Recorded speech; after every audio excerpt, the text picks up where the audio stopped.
Ya, salam lestari teman-teman. Ini dari teman-teman Desa Tapak, yaitu mengadakan sedekah alam, di mana kita ucapkan dengan cara bersyukur atau syukuran di mata air sumber Sukonilo.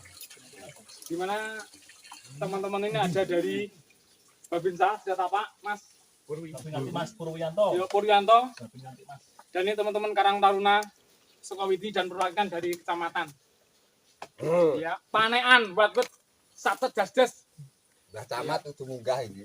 Seperti ini yang kita lakukan sedekah alam dari saudara-saudara teman-teman Desa Tapak, di mana rasa syukurnya itu tak terbatas, tak terhingga, sehingga kita sampai susah payah untuk sampai di sumber mata air. Ya, alam masih lebat luar biasa. Ini untuk menantang adrenalin, teman-teman Karang Taruna bisa hadir. Mbah Camat mungkin juga bisa ikut. 1,5 jam, Mbah, perjalanan. Selamat pagi, Pak. Selamat pagi, Pak. Ya, Mas. ini ada kata-kata buat teman-teman Karang Taruna ini bagaimana dengan kegiatan-kegiatan seperti ini untuk selanjutnya. Event-event seperti sedekah alam seperti ini, kegiatan sosial. Terima kasih, Mas. Ini merupakan kegiatan yang sangat positif sekali untuk kita sebagai warga, sebagai masyarakat di kaki Gunung Lawu. Salah satu cara untuk melestarikan budaya juga, mungkin ini ada peninggalan dari nenek moyang, juga untuk melestarikan alam sini.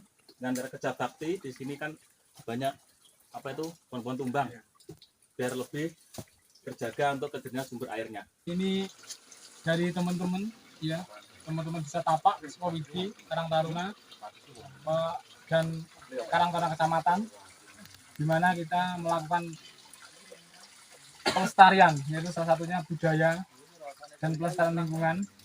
Salah satunya menjaga dari vegetasi alam agar tetap lebat.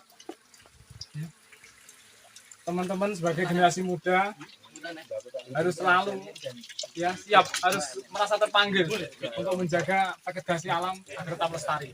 Kita anak muda harus bekerja keras, kreatif, inovatif demi kemajuan anak cucu kita nanti. Jangan lupa tanam 1000 pohon. Iya, jaga vegetasi alam. Terima kasih. Untuk generasi muda. Bangun Mas, saya mau Nggih.